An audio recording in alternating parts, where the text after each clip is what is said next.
Good evening, everyone. Maybe I'll get this show started. My name is Arlo Stockham. I'm the Community Development Director here with the City of Reno. I wanted to thank everyone for coming out this evening. I know you're probably not happy to be here. No one wants to be looking at new regulations that affects their businesses. But I just wanted to kind of say a couple words at the front end before we get started.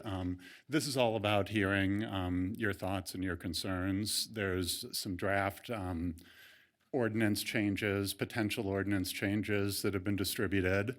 It's far from a final deal. We want to hear feedback from the affected business people and others, and likely make some adjustments and bring some options forward to City Council. The bottom line is this package of ordinances primarily affects packaged liquor and packaged beer and wine sales, primarily in the downtown area. This has been an ongoing challenge for the city. I think many of you have been involved in prior initiatives. There's a cap area and some other regulations in place today. The City Council over the last year or so has expressed some concerns that the limitations that are in place today aren't really doing what they were hoping they would do.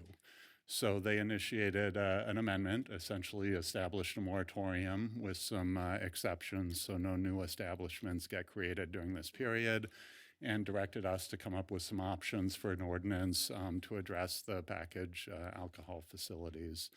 So we have a team here today to hear your thoughts, answer any questions, and we're going to be available for future meetings after this discussion tonight.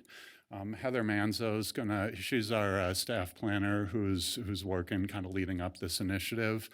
She'll give an overview presentation, maybe about 10 minutes of the different options that are on the table at this point. We have Alex Woodley, our Chief Code Enforcement, Manager, Director, whatever we call you, Alex. We have Chief Mac Venson from RPD here. We have various our business licensing staff. I see Tess is up here. She's one of the city council liaisons, and Brad. So we're all here to kind of hear what your concerns are. I guess just to cut to the chase, we feel like we probably need to do something. So it would be most helpful if you could point out for us, those things that would be more problematic as opposed to things that may be workable. But overall, we're here to hear your input, but ultimately I think we are going to end up with some type of ordinance changes to give the council a little more discretion and ability to manage packaged liquor facilities, especially in the downtown area, but also some citywide processes are being looked at. So unless there's anything else, I will hand it over to Heather to kind of walk through the changes that are in the drafts that are out in the street, and then we'll open it up to questions and input. So thanks again for being here. Thank you. Good evening. I'm Heather Manzo, an associate planner with the city. And before we get started, I wanted to let you all know, in case you hadn't already seen it, there's a couple sign-up sheets in the back on the table, as well as some information that has to do with the summary sheet that you probably all received with your mailed invitation to tonight's meeting, the draft map for the downtown area, as well as our agenda for this evening. And so, and it'll take me a minute to get used to looking up there because I'm used to facing behind me. So really, the reason that we're here is to address council's concerns in relation to promoting safety, welfare, and the quality of life of both residents and visitors that come to our area. A lot of these safety concerns really are supported by the master plan that was adopted in 2017. And some of the other items that council had identified, they had a desire to see implemented was more availability of fresh foods, fresh grocery, where those resources are not available readily today.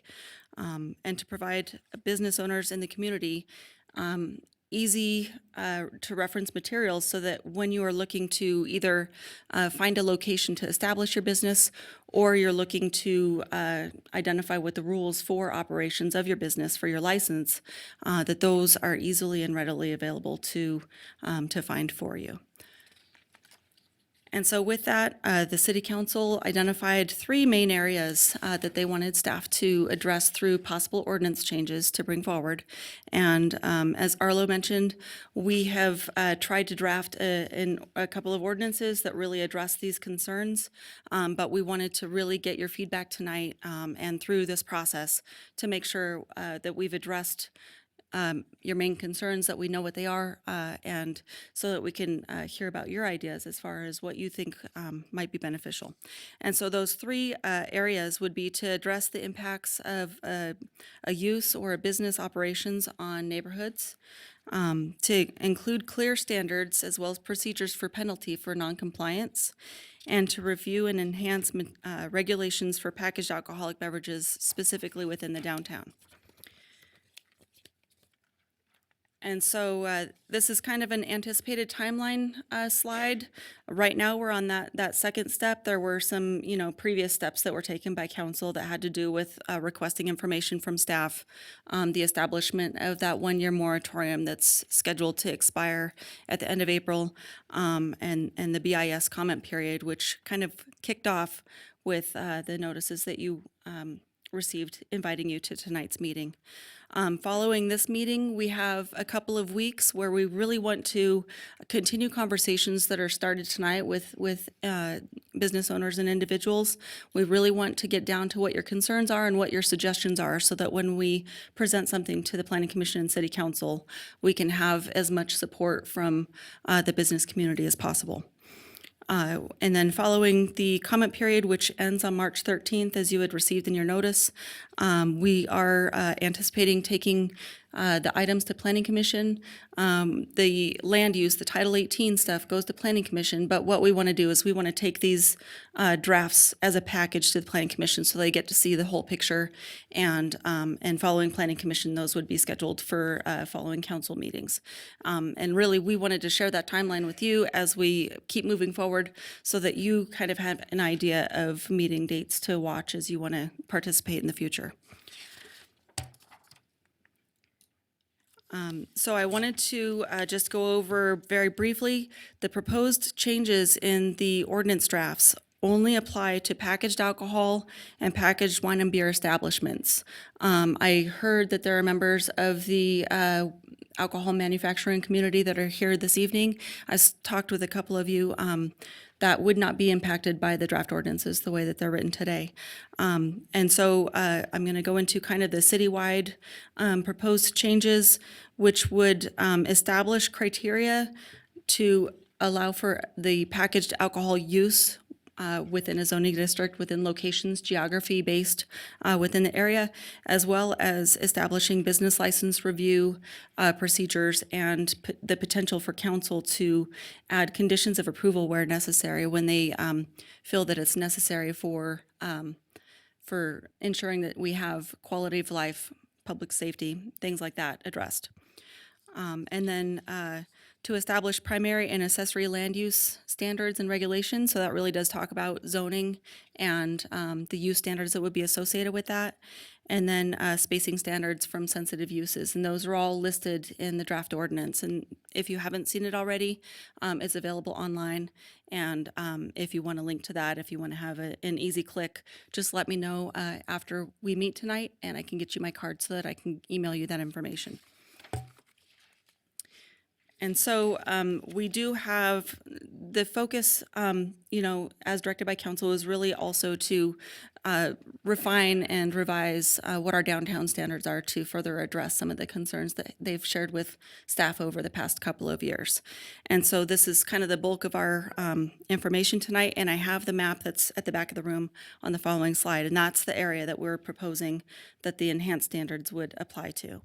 And so that map shows the existing cap boundary today. I believe it is, I'm going to look before I say the wrong color. It is orange, I believe. And then the proposed boundary is blue with hash marks, and we've got street names identified on there. And so with this proposal, there would be an expansion to the cap boundary, but any of the businesses that currently have a license for packaged alcohol or packaged wine and beer are folded into that. And so that cap number is 14 today, and we would be increasing it by the 4 businesses that are located out of the existing cap boundary, but would be in the new one today. Within this downtown area, packaged alcohol sales would need to be an accessory use to a primary business use.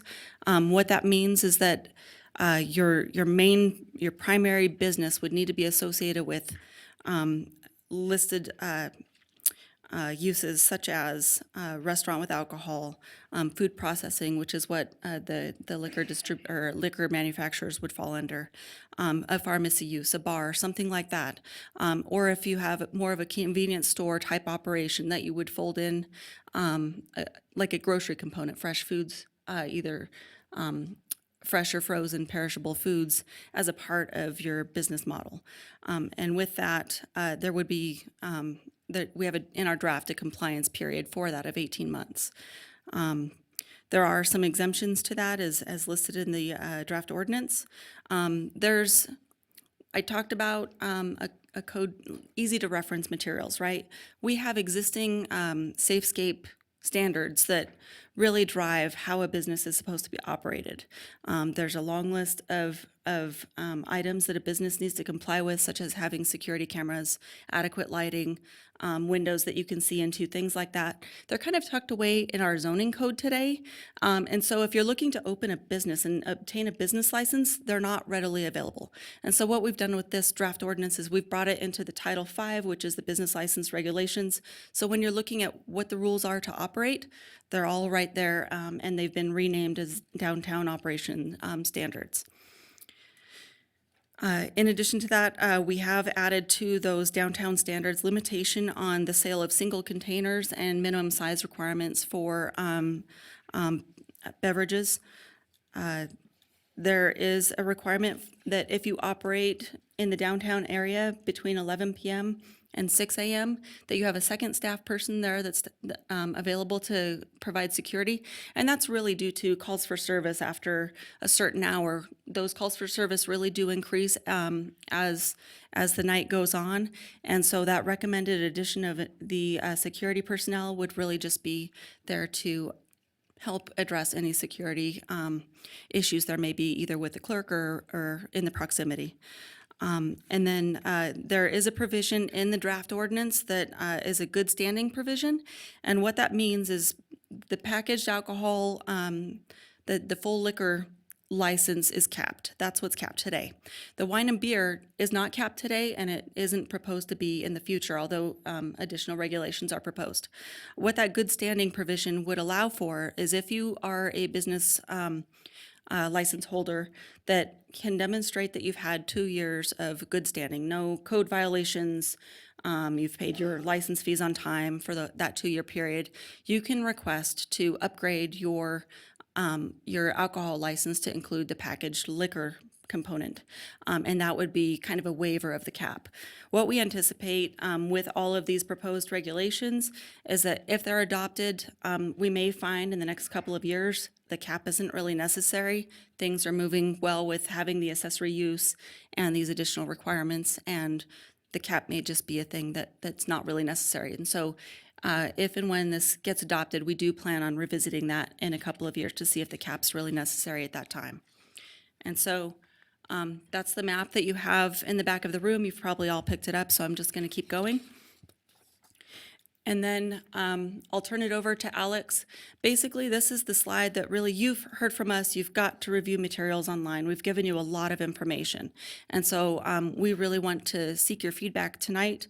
And I'll turn it over to Alex to kind of lead that part of the discussion. Thank you. Appreciate it. And I wanted to note, we do have a mic, so when the time comes, we can share that with you so we can get you on the record. Thank you. Thank you, Heather. Good evening, everyone. My name is Alex Woodley. I apologize. I just want to make sure we don't mix waters here. Make sure that mine's identifiable. Just want to pull back here really quick because we're going to start getting into getting your feedback and your information. Some typical ground rules we have is that when someone is talking, we ask that you please allow them to speak and share their input and allow them to finish speaking. And then if you want to speak, we'll get the microphone to you as well. The idea with this meeting, some of you have been to similar workshops before. Whenever we have an ordinance change, part of the requirement is that we seek input from the industry itself, which is why you received the invite for tonight's meeting. The intent for tonight's meeting is for you to share your concerns with us so that when we bring forward the menu of options of possible changes to the council, that we can also share your input and your ideas. Keep in mind also, we do have the ability to share with the council how your input or your changes or ideas would fit within the ordinance, or if there's any conflict with the ordinance itself. Now, this doesn't stop your ability. You have the ability to also, again, come to the council. As with any ordinance that we implement and we take before the council, there's at least 2 readings. So you have at least 2 opportunities in a public forum similar to this to speak your input and your concerns and share it with the council. You also have the ability to share it tonight, and if necessary, and hopefully in the near future, we'll have other meetings to be able to get more info from you. Hopefully everyone has signed in. That would really help us to contact you. So if we do have any further meetings, we can contact you, let you know of the meetings. We also will put it on our website, the same location where we have that information right now as it exists. To give you a little bit of history, some of you may not be aware, but years ago, the City Council identified that we had a specific concentration of packaged alcohol licenses in the downtown area. There were multiple concerns and multiple ideas of how to address that. There were ideas such as don't allow businesses to sell to different individuals, and as the licenses or the businesses leave downtown area, we would reduce the number of packaged liquor sales down to the original 14. I believe we had 31 in the initial address of the issue. Obviously, as staff, we don't think that that's a good approach. So one of the other options was let's create some restrictions on the licenses, some key rules, especially specific to the downtown where the cap exists. For those of you here who may be familiar with Safescape, I'm sure you probably have seen this before when you've had an inspection from Safescape for your packaged liquor license, especially if you have a convenience store. You may have received letters in the past where we've come in and we've performed inspections to ensure that you have the appropriate letters on the numbers, on the actual structure, the appropriate measuring tape by the door. In case of any type of criminal activity, you have the ability to provide information. The requirement of security on the exterior of your business, the requirement of certain types of products that you weren't allowed to sell. For example, beer bottles. Many of you are aware that we have a restriction there currently of no beer bottles over 16 ounces, 16 ounces and smaller. There's several restrictions here, as you can see here in this infographic, that have already existed, and most of this has been transferred over into the Title V from Title 18. I think the most significant change is in there because, of course, as we're bringing this before council, council has asked what other rules and regulations can you implement to help mitigate some of the problems and concerns that we're having downtown. As you know, we are a very tourist-oriented area in the downtown area. We have a lot of individuals that have expressed that they don't feel safe coming in the downtown area. The city's doing what it can to address that. We're taking multiple approaches. We've increased our police presence. We've partnered with the new downtown ambassadors that have been a great assistance as well. The city itself has increased its resources towards rehabilitation for some of our residents in the city of Reno, some of our what we call serial inebriates, individuals that have challenges with their addictions. and we've increased services and we've increased resources.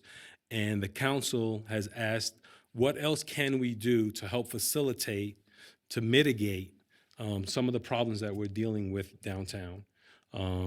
There's specific concerns with regards to our alcohol sales in the downtown area and the calls for service and the types of calls for service that we still get as it relates to individuals under the influence. So that's what we're dealing with today. This is something that we've done. Many of you have seen it before in years past. Every couple of years, the council asks of staff, look into this, how can we address it, bring us back some ideas, and that's what we have today. A lot of what you're gonna see or what you have seen has already exists in other cities, some within the state, some within other states, and that's what we're bringing forward to the council. And then at the time of the adoption, as many of you know, the council has the ability to identify what is appropriate and what they believe and feel will meet the goal that they're trying to achieve for the downtown and for the city of Reno as a whole. So with that being said, is everyone here familiar with what the rules are and some of the proposed changes? We shared it here tonight. If anyone here isn't really aware of it, please feel free to share. If not at this time, I think what we'll do is so we just have to turn it on. Yeah. Are we gonna have someone go around and help? So that way, our intent tonight is to get your input, and I have a binder right here. So we have staff taking notes, but I'll be taking notes as well.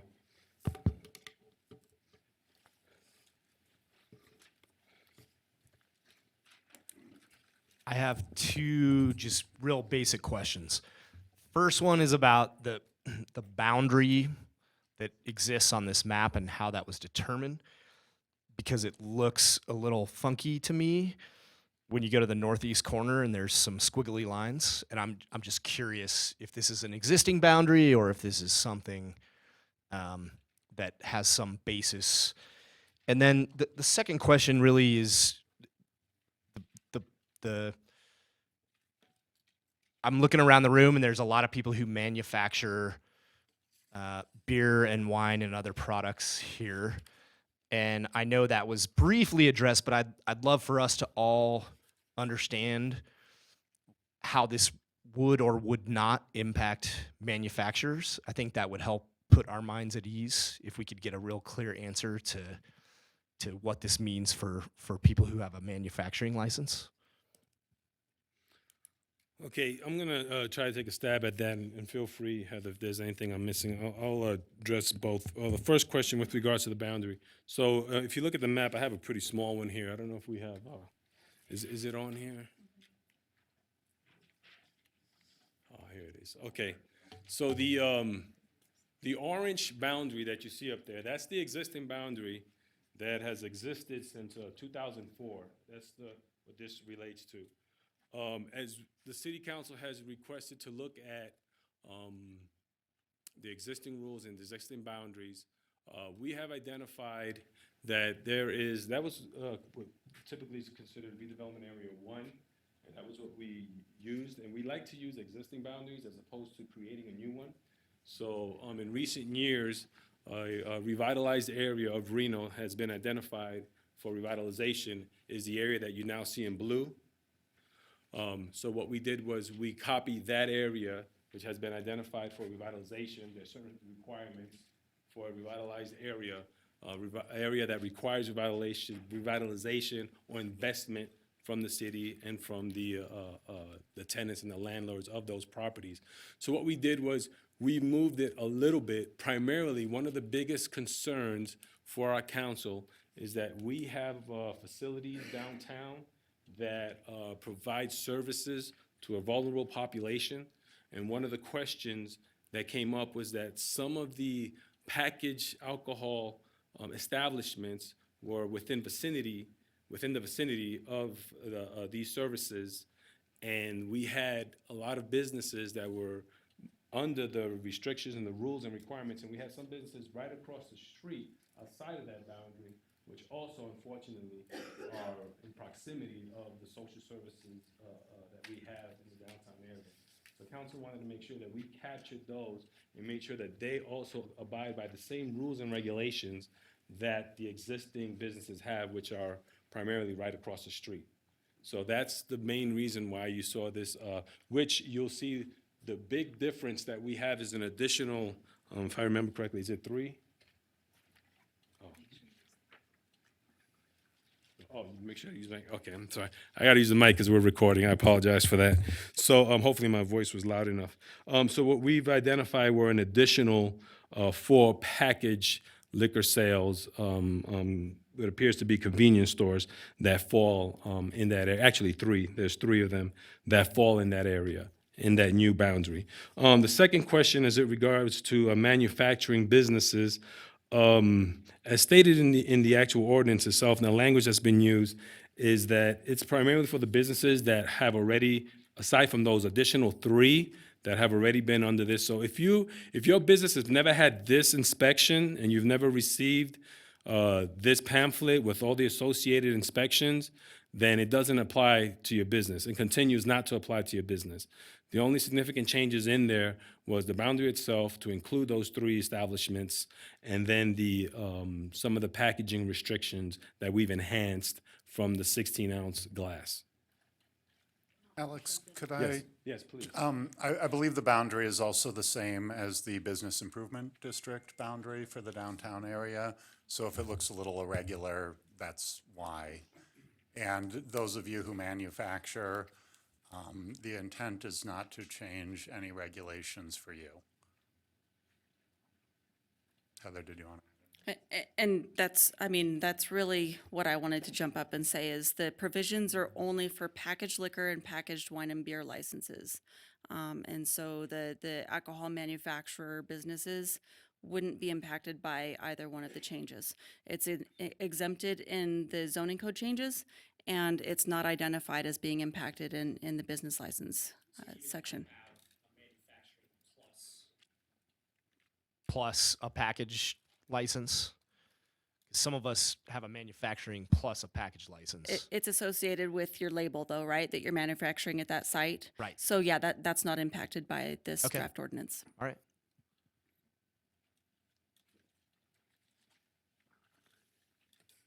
So for the manufacturers that don't have a packaging license, but do sell packaged products, does this apply to us? I can try that one. I've got our business license team over here. My understanding is the manufacturer's package license is a type of package license that you sell the products that you manufacture. That's not affected. If you had a totally separate, you're selling Smirnoff and everything else, that would be. We're operating as a brew pub. So brew pub, it's a beer manufacturing brew pub license. But we also sell beer out of cans out of our brewery. We'll follow up after the meeting, but you shouldn't be under this one. So we wouldn't have to have packaged goods? Your existing license could continue without being affected by the new rules.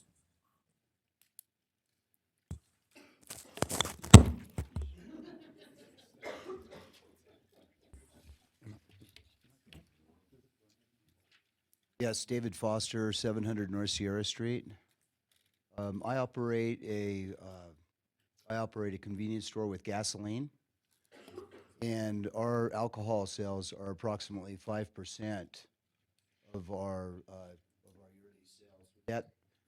Would that mean that we would have that as would we be exempt, as it says on here, on existing businesses that have no code violations in the prior 24 months would be exempt? So I'm guessing you said Center Street, you're within the blue boundary? Sierra Street. Okay, but within the blue boundary? Okay, so, yes, what kind of license do you have today? Package. Packaged liquor? Yes. So, there is the provision that you would need to come into compliance with the accessory use standards. And the way that they're drafted today, I don't believe exempts, a convenience store plus, gas station. And so you would need to provide for fresh food in association with your convenience store use. I guess the problem I have with this ordinance is, my whole facility is based on servicing customers that come off the freeway that are going downtown to stay in the hotel. And they're not coming in to purchase, fresh food to go home and cook.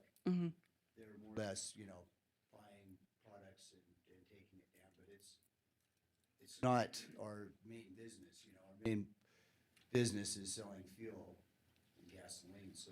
Okay, so what I'm hearing you say is your packaged alcohol sales are really a small percent of your overall operations. And what I hear you saying is that if you have a gas station, maybe that should be another one of those accessory use markers. Thank you.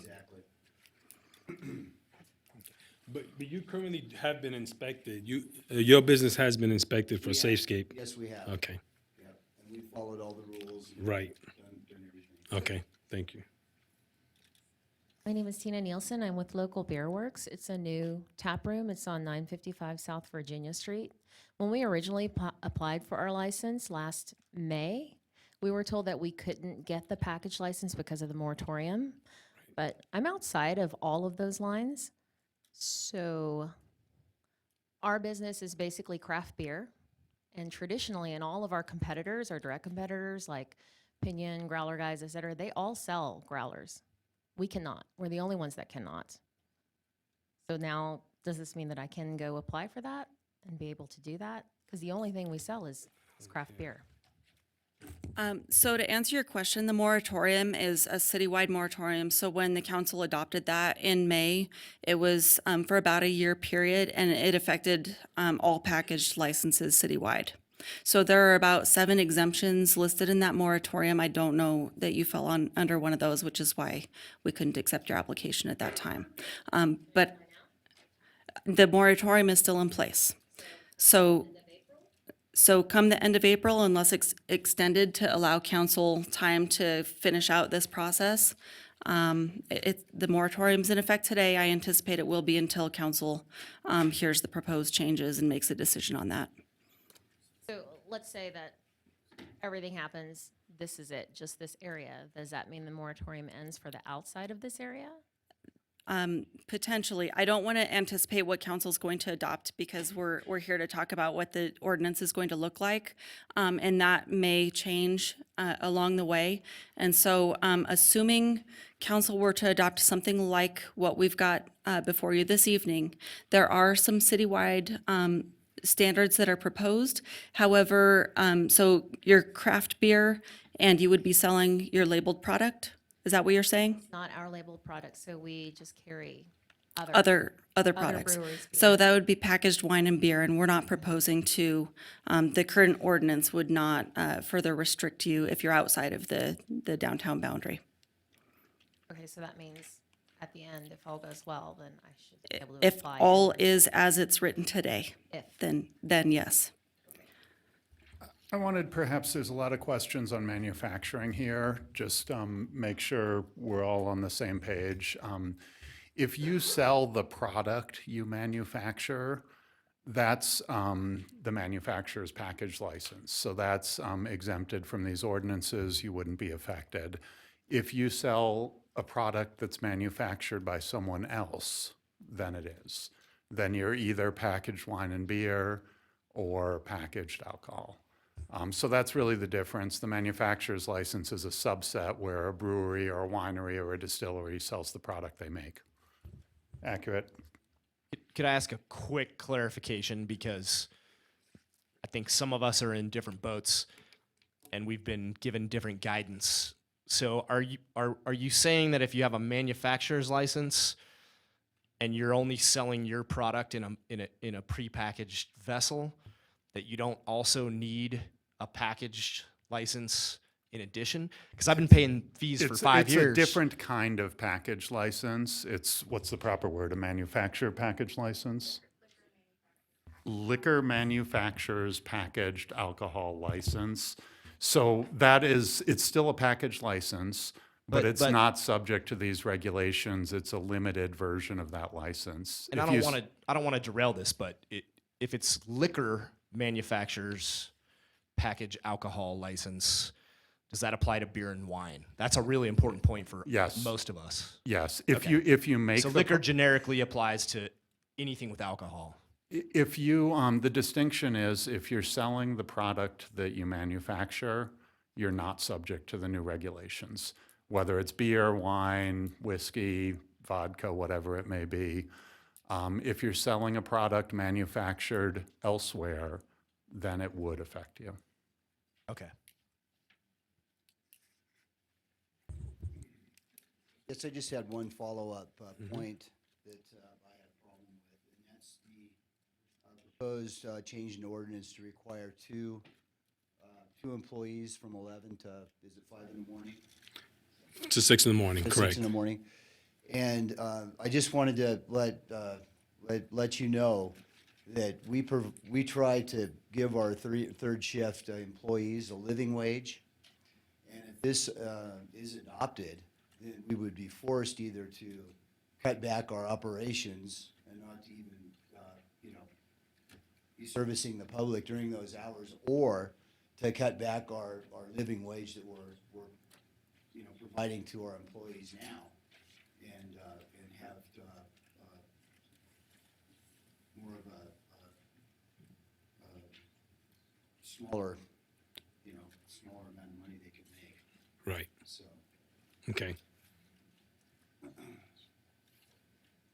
You mentioned that there are 3 businesses that have been added that would be affected by the revised boundaries. Yes. Can you identify those? Unless it's your business, those businesses have been contacted. So I don't think we need to share that information Well, here. my business is outside the orange boundary and inside the blue boundary, and we have a packaged beer and wine license. It would seem to be that I would be affected, but I've not received any notice of anything, and I've never had one of those inspections like your pamphlet that you held up. So to answer your question, you may not have received a pamphlet in the past because you're within the current boundary, and so the Safescape standards only apply to the current boundary. To answer your question on wine and beer, that is not covered under the cap today. And so the cap boundary is proposed to expand, but it's not proposed to limit the beer and wine licensees. That would remain as it is today, where there's not a limit on those types of licenses. You would, however, be subject to the downtown Safescape standards, which we've got it in the draft, and Alex has a quick reference here. And it's really just designed to promote yours and your patrons' safety through your establishment. And that's regardless of the hours you keep or anything else? That's correct. When you look over the proposed downtown standards, it really is geared toward having a safe environment, providing for video surveillance. When you walk in, you've got the marker that shows, folks' height, having windows that you can actually see into, so patrol officers are able to see and identify any concerns immediately, things like that. So it's really, they're geared towards safe operations and So safety we're of your supposed to patrons. put in a video security system? Whatever the requirements are, and I do believe that is one, yes. That is one, yes. So what is your business, ma'am? Reno Home Brewer at 535 East Fourth Street. 535. We have a packaged beer and wine license. We're not a manufacturer. Reno Home Brewer? Yes. Okay. Yes. Yeah. Would she be required to have the food? Oh, we'll get you. Alex, would they be required to have the food and everything else? Because they have quite a big building, and it doesn't make sense to have food in the home brewers. 'Cause it's So a different type of business.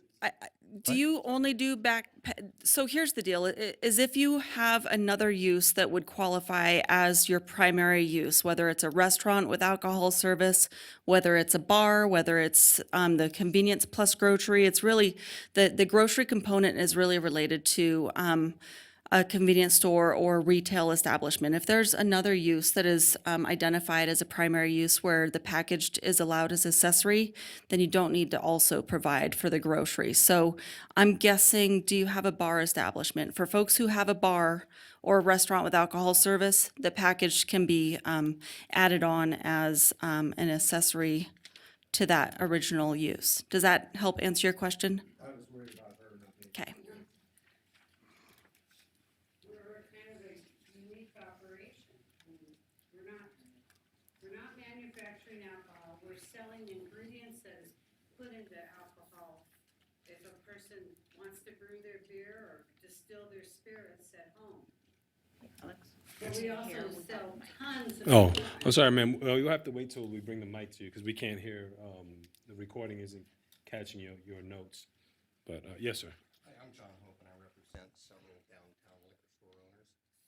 We don't have questions, but we do have some concerns about the increase in cost it's going to place on the business. Okay. Several of my clients are required to stay open for 24 hours a day. Sir, do you mind talking into the mic? Sorry. Several of my clients are forced to stay open 24 hours a day. And so the first criteria where they would have to have someone as a security person, that would be an extra employee. And they wouldn't probably have to just have one security personnel because that person isn't going to work 7 days a week. So now you're talking about 2 people. And they have to go to the expense of having those individuals trained under the criteria as well. And those are the kind of things those are the kind of expenses that could put these small businesses out of business. In addition to that, we have the situation where you're limiting sales of 750 milliliter, the smaller sizes, and the single beer, single malt liquor sales. Several of my clients, their profit is made off selling those single items. I have 2 clients that have stores close to hotels. A lot of tourists come in. They may come over and buy a couple of those small drinks before dinner and have a drink or 2 up in their room, or they'll come over after hours, after they're done gambling for a nightcap. You have employees that are leaving the casino area that like to buy a drink, a single drink or a couple of those small drinks on their way home. That's a large amount of the profit that my clients' businesses have. And you're basically taking that profit away from them at this time by limiting the sales of those small items or those single items.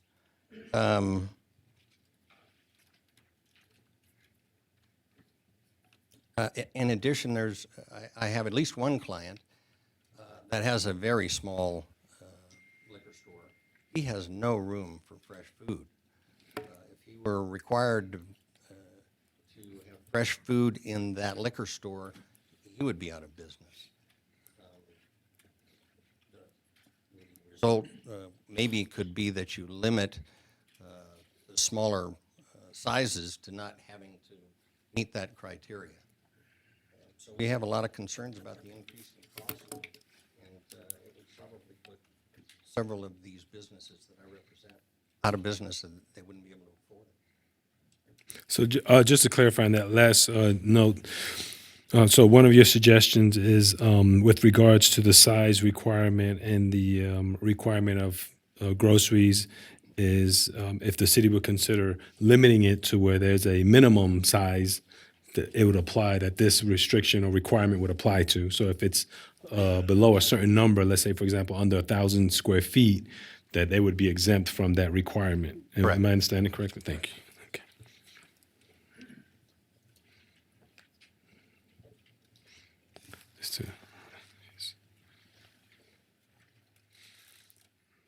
Well, if we've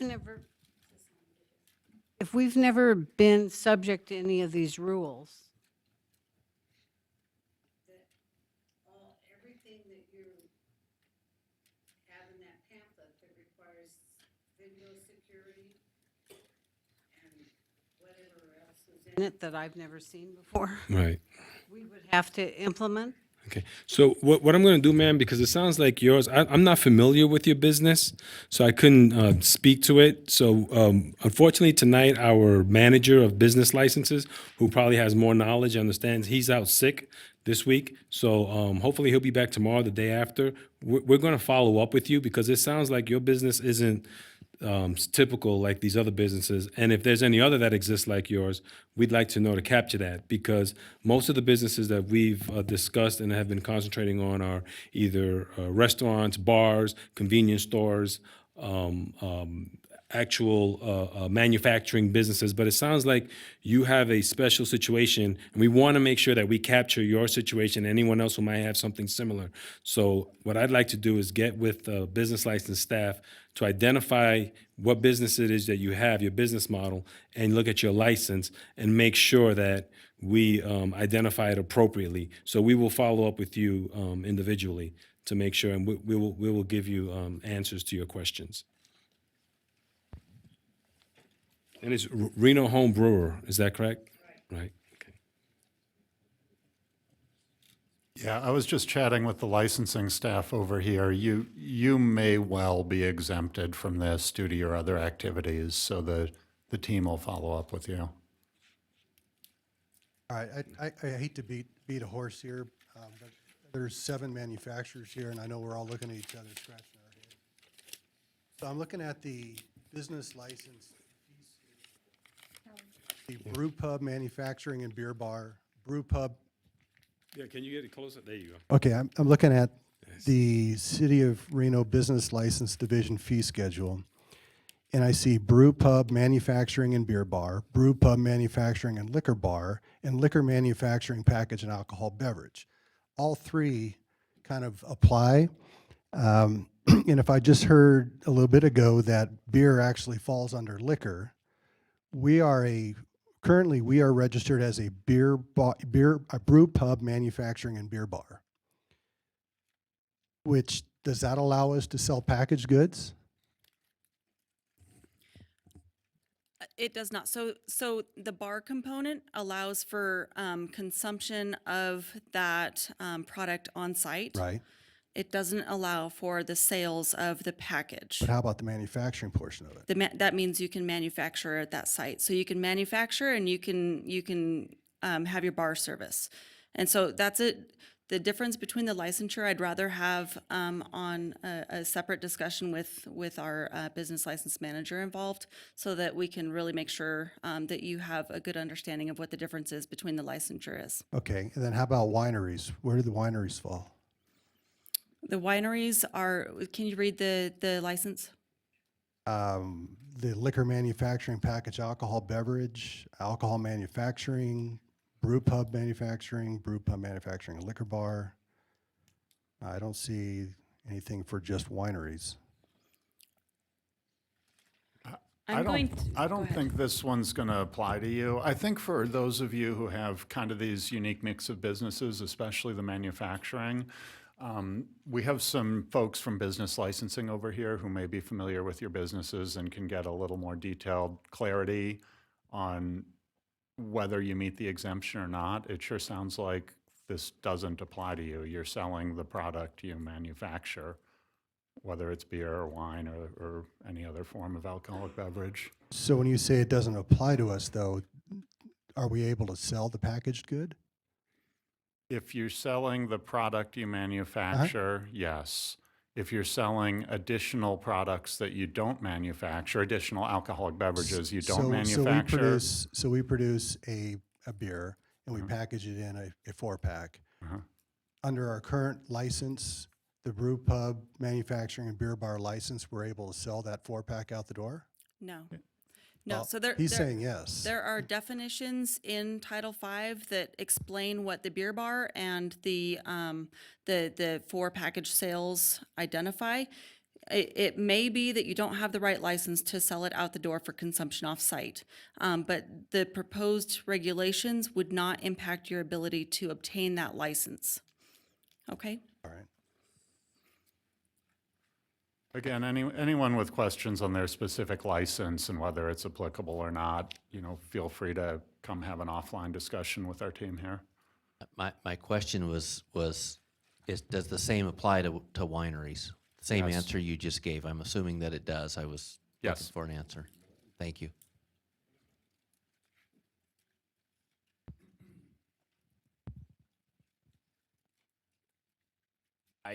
Again, I don't want to derail this because I realize we're asking questions about specific license types. Could we figure out a way to meet with the appropriate people to get clarification so that I represent the Nevada Craft Brewers Association, so that we could get clarification for everybody in our industry about specifically the license types you need, so that we know we're doing things the right way. That's really what it comes down to for most of us that are asking these questions. Yeah, I think I'd appreciate that too, because I feel like we're getting asked, is my license the right one? And I'm not a business license expert. She's not a business license expert. We did have a business license expert, but unfortunately he's out sick, so he wasn't able to come in today. He would have been able to answer those questions. But we can definitely do that, and we will get you an answer. If you just give us your contact information, especially if you guys have one point of contact that we can call and get a meeting and have you come in, and you can talk about all the different types of licenses you have and whether or not you have the right license, because I couldn't talk to you specific on that. The hope is that we can talk about the actual ordinance, the proposals that are before you, and get your input for those ordinance proposals. So, sir, you can come on over right now and we can get that clarity for you. And really, any of you who have questions as to what type of license applies here. Thank you.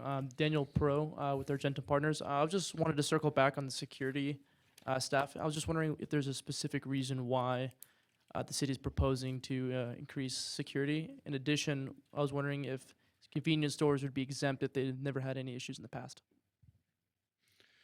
Okay, so with regards to security in downtown, as you can imagine, most of our businesses that we have downtown that are open past 11 p.m., 2300, they do have security, whether it's a bouncer at the front door or it's actual security in the establishment.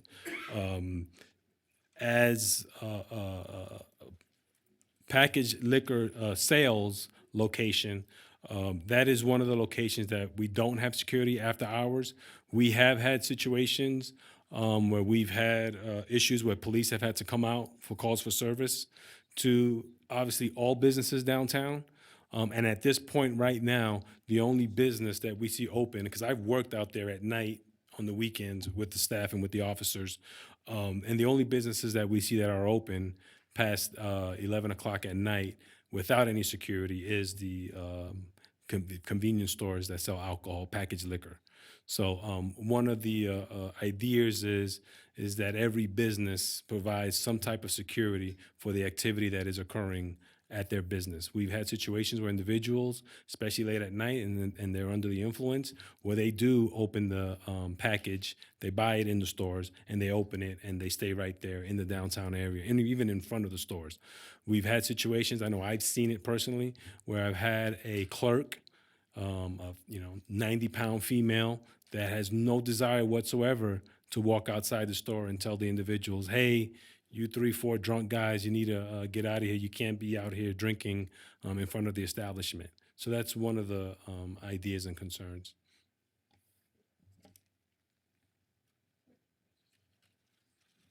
Hi, Alex. The fresh food thing, I'm not understanding. I mean, when people go to convenience stores, they don't go for fresh food. And I know that's probably council's idea of like, hey, we got to take care of people. But that's not a good business model for these people. I don't understand that at all. So much fresh food gets thrown away because people don't take it. It's just going to cost them a profit on their it's just another overhead. And I don't know why they would want to have fresh food. They'll have some, which they already do, but when city council starts regulating constant businesses that have been open, it's just another regulation that they have no idea even how to run a business, let alone tell other people how to run their business.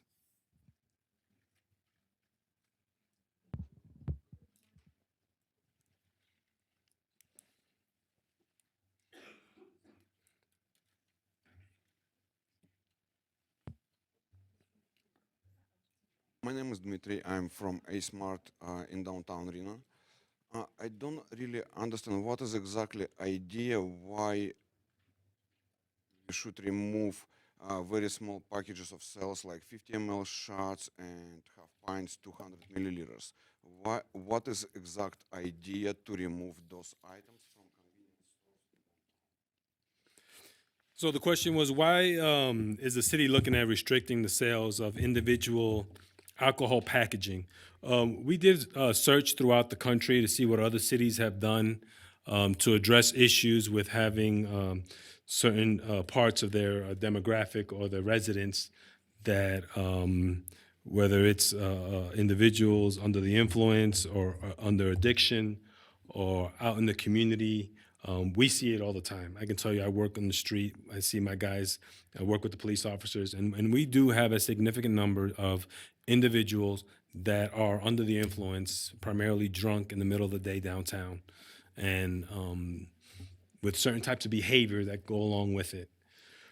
What we found, and this actual exact wording that's in the ordinance came from the city of Fresno, and we found them in other cities as well, primarily with neighborhoods and cities that have a significant low-income demographic, with the concern that when you facilitate the ability to get drunk easy and quickly, whether it's that 99-cent shot, that it exacerbates the problems that we're dealing with out there.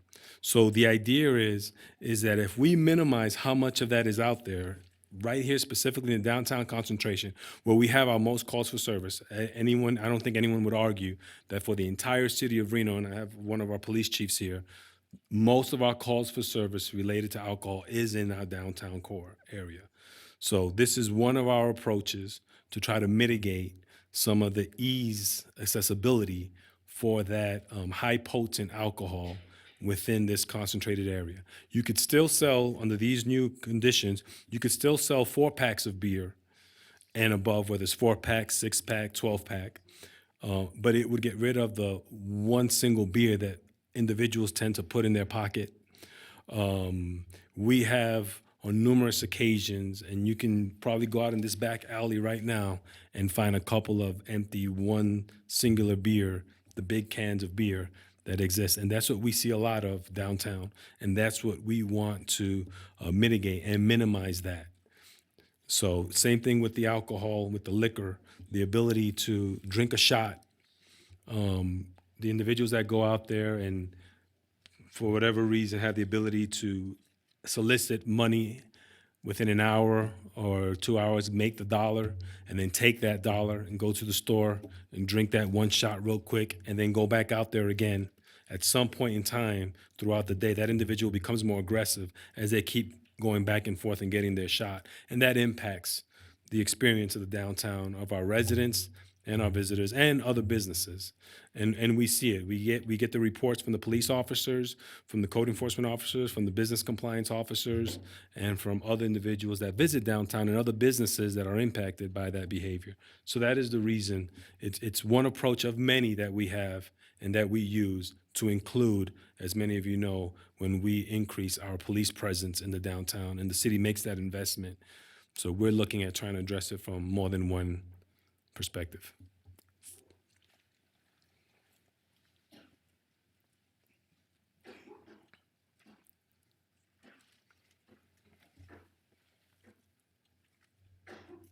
So those concerns that were just brought up don't pertain to my business, but just as a member of the community, I am curious because I appreciate the logic behind the intention of proposals. I am curious on the businesses that are going to be impacted by that, what their reaction is, what could be logical and emotional to that logic, just so I personally can get a fuller picture.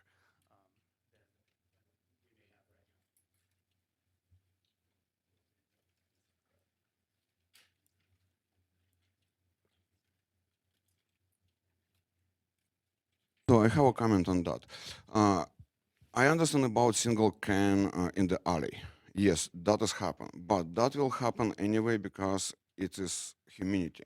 People are, they don't appreciate environment and they just trash it. It's many of people, and I understand that. But another thing about drink one shot after another one and get drunk. Yes, and I agree with that. That can happen too. But I'm staying on the register not all the time, but I talk to my customers also. And what they said, I asking them when they come and drunk and like, where are you coming from? Oh, I coming from casino.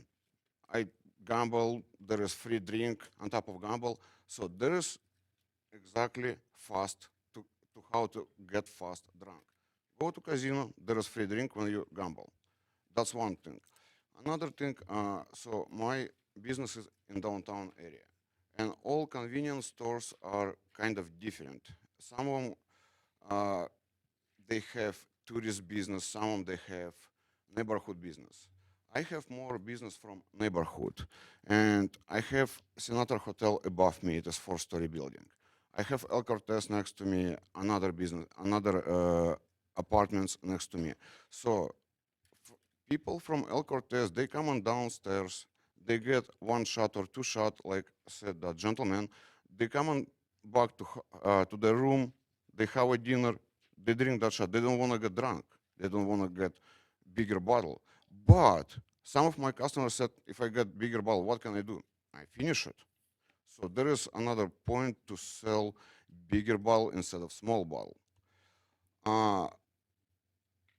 And this has happened all the time. And in downtown, I don't see many problems with very drunk people. I'm in downtown all the time too.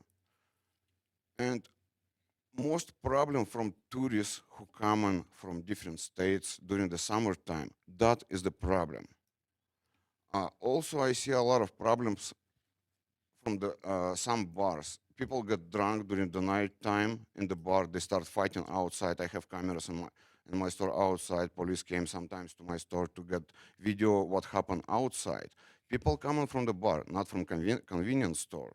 They get drunk from the bar and they start messing around with people. They start get angry and all the stuff. So I don't think that will help a lot. Plus, if you remove those single can, single shots, small bottle of liquor, what people can do? They don't have money for bigger bottle. What they can do? They will stay on the side, and they will come, and you will walk next to them, and they will ask you, "Are you have a extra change? Can you spare a quarter? Can you spare $1? That will come in much more because people, some low-income people, they don't have much money to afford size of 375, which come in $5, $6, $7. But they can afford $2, and they can buy that. And if they don't have that $2, they're going to bargain people, or they're going to harass people, or they're going to do whatever they need to do to get money. So in this point, we can face, I'm not saying we will face that, but that is possibility to face more crime if we remove all that sizes, all that small sizes, which low-income people can afford, and they, like I said, they cannot afford the bigger sizes. Okay, so for those of you who may have not heard, pretty much what he was saying was that not having the smaller containers will only result in individuals buying bigger containers of more alcohol and being further under the influence more than they normally would have if it was only a small. And then also the fact that if individuals aren't able to buy the small ones, that they will probably have to be out panhandling and harassing individuals trying to get more money to buy the bigger containers of alcohol. My name is Alex Atinsky. I'm the executive director of the Downtown Reno Partnership, and I first want to thank you. I want to thank you for the effort to start a dialogue between the city, whose motives I highly appreciate. I mean, they're really there to try to alleviate an obvious problem that we have in downtown. So are we, as a Downtown Reno Partnership. We have currently 20 ambassadors deployed. They're out between 7 a.m. and 11:30 p.m. to also try to alleviate and address some of the issues that we have in downtown. I mean, a healthy downtown, a revitalized downtown helps all of us. We all will make more money. We have more people that come to downtown, not just specific demographics, but we have a good mix of people that come to downtown. We want that. I want everyone in downtown to have an amazingly flourishing, thriving business. That's what we support. But at the same time, at this point at least, it's apparent we have an issue. We have an issue, and I think we all can support that and contribute. I'm not quite sure how exactly this will look like. I'm not sure that the things that are fleshed out at this point are the final solutions that are optimized. But we're going into a direction that I find is really important, that we all take responsibility to create a downtown that's a great place to be for everyone. What I would like to report really briefly is some of the feedback that I received from the ambassadors that are out on the street every night. And they do report that there is quite a substantial amount of drunken individuals that they deal with every night. They sometimes actually walk them, to places, to the shelter sometimes, or wherever, so that they have a bed to stay and kind of sober up, or calm them down when they're getting really, really agitated. What I also get reported, and this is not all convenience stores that we have in downtown, but there's a handful, where the ambassadors get phone calls literally 5 to 10 times a night from the same establishment. And we have internal conversations because we want to help, but we're not. The ambassadors are not security people. They're really just eyes and ears on the ground to kind of canvass the area, make sure that they're all doing okay. And when they come back to the same business because they're drunk people that are, being rowdy and they need to be taken care of, or like escorted out of the establishment, that is not under the purview of the ambassadors. So that speaks briefly to the attempt that you just mentioned, where you want to have security people at those establishments during certain hours. I think this could be a good way to alleviate the issue. I hear you. I forgot your name. John. I hear you. This will be impactful to the businesses. It will be adding an immense amount of cost. But what we have right now is not good. And the ambassadors cannot be a replacement. They're just not. They're not there to serve as a security guy. There are establishments where I would say they would benefit from somebody who is there and really make sure that everything goes proper. When somebody goes in, buys whatever they buy, that they leave properly, that there's no agitated whatever stuff going on. So I appreciate it. I want to thank you all for your time being here, and I want to thank the city for their time to do this, because what I'm witnessing here is something really, really important. It's a small part of a bigger solution. How do we all handle the issues that we currently have that keeps people out of downtown? We don't want that. We want all kinds of people to come into downtown and feel happy here. So that's my...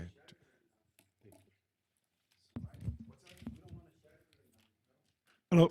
I got a store in Silver Spur, Liquor and Gift, and I got all the business with the tourists. And I think there's people drunk from the bar, and mostly people selling liquor outside the door. They're from the Nugget. That's the big issue out there. People selling a lot of alcohol, steal from somewhere and sell it on the street. That's the big problem right there. And I'm sorry, did you say that we have individuals selling alcohol in the street? yeah, people stole the liquor from a store and then start selling on a downtown. That's a lot. Not even 1, 2. There's a group of people out there. If you go stand by the Nugget, you find 10 people right away.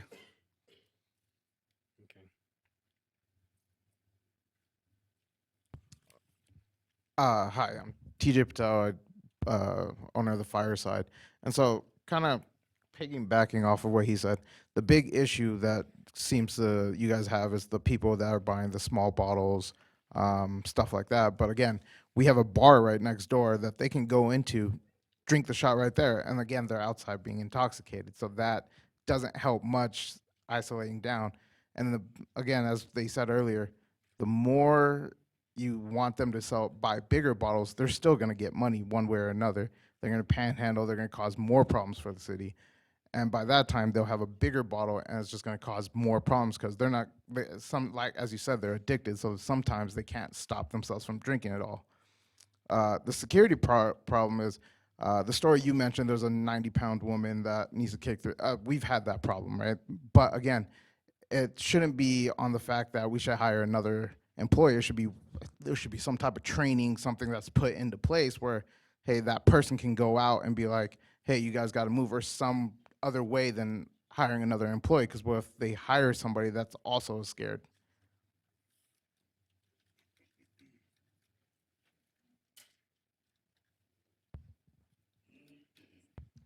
Going back to the security personnel in the liquor store, if the individual liquor store owner hires a security personnel, he's not going to solve the problem of what's going on downtown.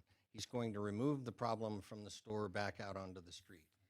And that seems to, it's not getting anything done at that point in time. There are some problems in downtown. There's a lot of people that are drunk. And that seems to me to be less of a problem for the liquor store owners and more of a law enforcement problem. And I know that would require a lot more police presence downtown.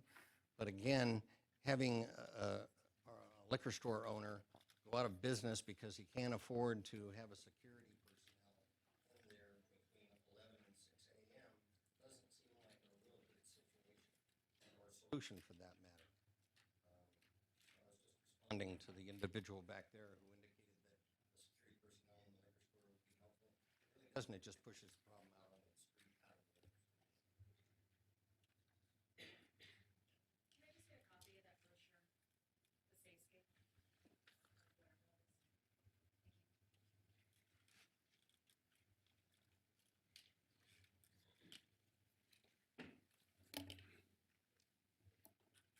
Also about security, I have in my store 24 cameras, which is some of them recording outside. This is why I mentioned sometimes police coming to me and get video what's going on outside.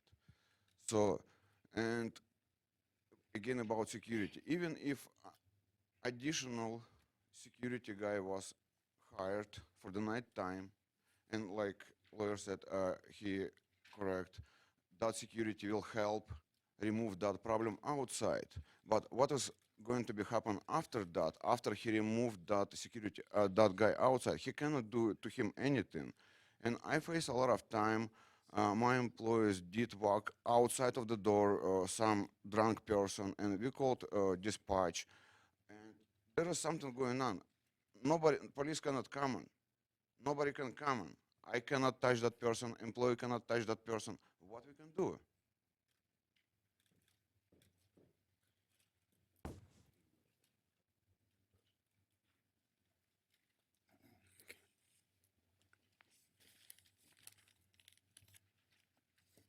David Foster, Foster Chevron.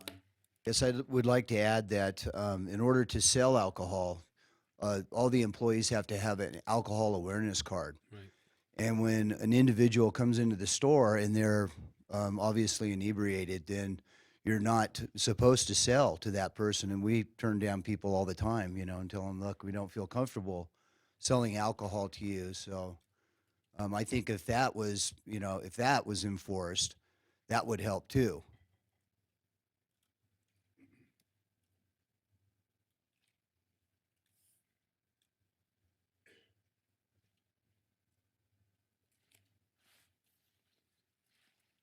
My name is Opender Dillon. I'm with Right Way Market, 330 Evans Avenue. I believe myself that the biggest problem in downtown is a homeless shelter. And there are only, you can account those guys on your fingertips. There are 20 people, and please confront them over and over and over and over. If police can give them tickets whenever they see them with an open container or they're violating anything, I believe, and put them behind the bars, and those people will not come back again on the streets and cause problem. Because I have seen them over and over, same people. I mean, I go out there every day and tell them to leave. I tell them to leave, I go inside, they're back. And the same people. There are few ladies on the wheelchairs. I mean, I recognize those people. And when police come, they're drinking. And I asked the officer the other day, you know, they are drinking, why can't you give them a citation? And they said, we have to see them visually, that they're drinking, they have people around them, they hide the beer, they walk away. I mean, the solution is those bad people are causing big problem in downtown. And I don't think those people are everywhere. They are on 300 block, and most of your calls are going from 300 block. If you can look at your records, majority of the calls are from 300 block, and because of that homeless shelter. So city need to do something about that shelter to move it somewhere else, or move those bad people from the street. And they're limited people. Thank you. I'm sorry, so what business are you with?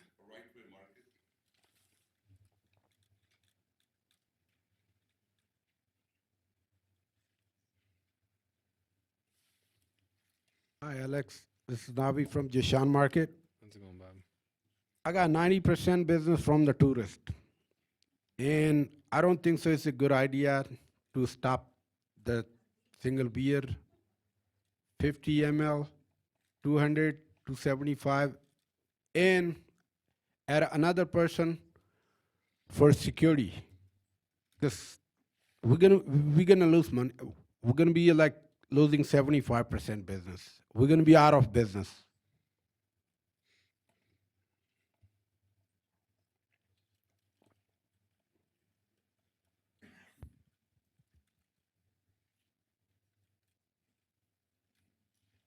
My name is Rakib Ahmed, Gopher Market, 110 East 2nd Street.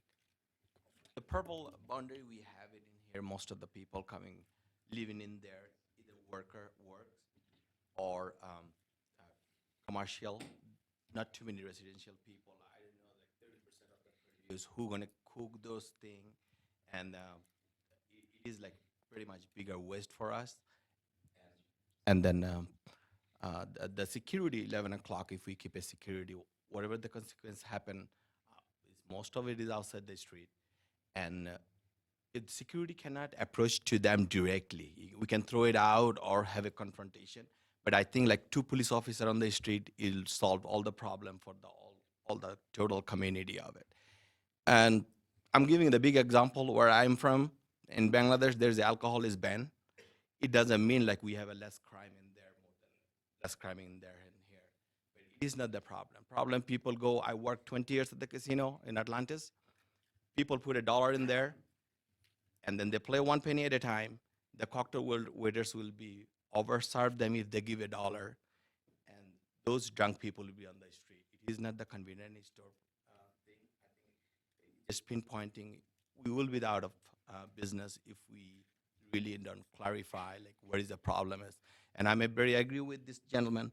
He says like the homeless, all you can see we are not heading in a good ways. By the railroad, I never see that many tent. Those people will let come to the street. They are the people who need to clarify who should be in the downtown. I know we all have a right, but ban the alcohol, or I cannot sell the alcohol, hurting the business, and they can go for blocks away and buy the shooter. So and then they come back. They'll hang around in downtown. So it is not the solution. I know. I think it is more research to the problem and how we can solve, and we can be the part of the community. We like to have a better community downtown, and something is not right. You know, we're heading in the wrong way. That's why the last 20 years it was the best place to hang around. People are scared to come to here. Like I mentioned, I worked 20 years in Atlantis. It is way better business, better amenity. They find the way how to solve all of those problems. But all those homeless people come, they're running around, and then I think like few extra police will solve all of those problems. Also, I would like to say this. You cannot punish good people for bad people. My store is front of the city center bus station. A lot of people are worker. They come from casino. They are tired after 8 hours. They want to go home, and they want to buy small bottle, maybe a couple of shots, go home, and they want to drink home and go to sleep. And majority of people, they're workers, they're coming from casinos, and they are on the way to home. Because of these 20, 30 bad people are causing problems, you don't want to punish good citizens. Thank you.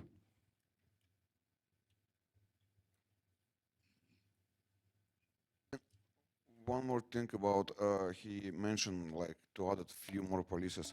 I came to Reno in 2005, and on that time when I came, it was retired police officers. They was walking on the street. It was like two people at the same time. It was, several groups of police people, but they was walking always couple at once. So, and on that time, I don't remember like in these days, more drunk people in downtown. So ambassador will not replace those retired police. They don't wear police uniform. They cannot like scare those drunk people. They wear blue form. That's all. Police wear their uniform, and when they walking on the street, people recognize them and they don't do wrong things. This is I remember from 2005, and as soon as that, I don't know, it was like maybe not enough budget for the city or whatever it is. As soon as that program was over, I saw much more people coming to downtown, especially from homeless people and all those kind of people from shelter and everything. They do all kinds of things. So like he mentioned, if it will be a little bit more police, then it will be much better. That is 100%, and that is from past. Good evening, everybody. I'm Masood, Silver Smoke, neighbor of City Hall. We have to decide that we want to get rid of business people or we want to get rid of homeless people from City of Reno. When they made homeless center in City of Reno and they created all the problem, then we get targeted because of them. So that should be significantly think and give a good thought from City of Reno officials. Good decision make a society in good direction. Bad decision made a city in bad direction. So I think what I'm trying to say, like my brother was trying to explain, just remember Abraham Lincoln, who was always still some history. The very important history is if somebody don't or cannot buy the 50 ml or 200 ml, what they're going to do, they're going to make their group bigger. They will try to collect the money, then come to the store and buy 1.75 half-gallon vodka. And they're going to start drinking it, and they're going to fighting each other because of the share. When they buy a 50 ml, they keep their pocket, they keep quiet. Like you see in the channel in the jungle, when the tigers hunt a big deer or big sheep, what they do? They keep fighting for their meat. So they will do that. You can keep writing to the date what I'm saying, and that's going to happen. So don't get rid of the business people. Try to get rid of homeless people who are creating the problem and making our city looks bad. Thank you very much. Hello, my name is Amjad Chaudhary. I have 2 liquor stores. One is Friends Liquor Store right across El Dorado. If I cannot sell 50 ml, 200 ml, a single beer can, I'm done. Totally done, because my business 90% for tourist people. Other liquor store is Cross Police Station, Paradise Food and Liquor. If I cannot sell single beer, 50 ml, 200, right next to me is 7-Eleven. they can sell just one block far to me. And that's business I have all local people living over there. So my point is I'm done both business if it's happened this one.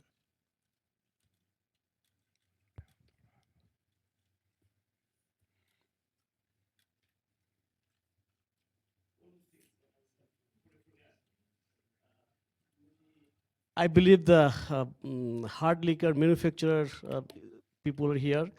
They will not be affected the way it's right up, but they will be affected. They will manufacture their 50 ml and 200 ml. If they cannot sell it to us, then they will be affected. So they should know about that. That's what I'd like to mention. All right, any last comments? And I'll turn it back to Alex and Heather to talk about next steps.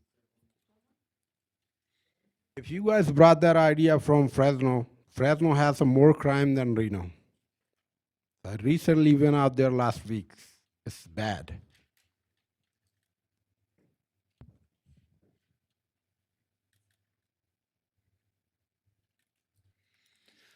Okay, thank you.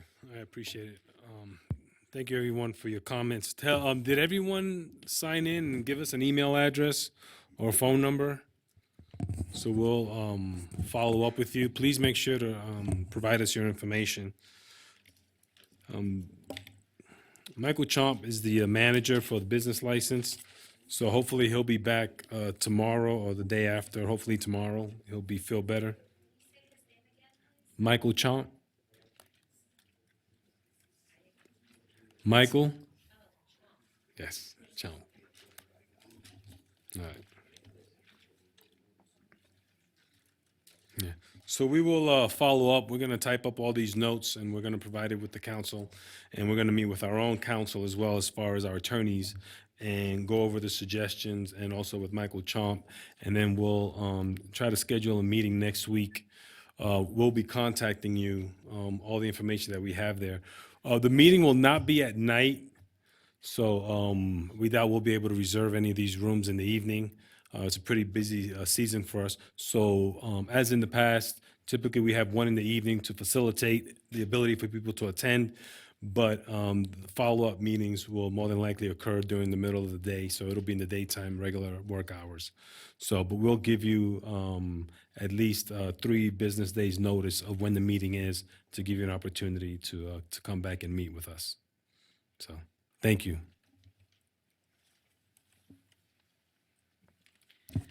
Okay, so as far as next steps go, I threw up the slide that really has kind of the anticipated timeline on there. So the next couple of weeks is really your time to reach out to us, to have those discussions, to share concerns that you might not have been able to share tonight. If you think of something later that you wish you had said, please feel free to reach out to staff. On our website, and you received, I believe, a link in your letter. It's the City of Reno Community Development news page. That's got the ongoing information. It will be updated as we move through the process, and my phone number and contact information is on that page, Heather Manzo. And you're welcome to call or email me at any time during this process to get in touch. So really next steps are we are looking at potentially going to Planning Commission and incorporating the input that's provided over the next couple of weeks at that meeting. And then following that, we would then be potentially heading on to City Council. So I really appreciate that you all took the time out of your evening to sit with us and to share your concerns and your comments so that we can be better informed moving forward. And I think that's it from staff. Arlo, did you have anything to add? Just thanks again for coming out. This isn't done. You've been heard, and I don't know how it'll all land, but we'll certainly carry forward the thoughts we've heard tonight, and try to look at some adjustments at the staff level and bring this forward to council so they can understand the full scope of issues and make a decision. So thanks again for your time tonight. Thank you. I think we got to clear this room. Typically locked, so doors lock at a certain time.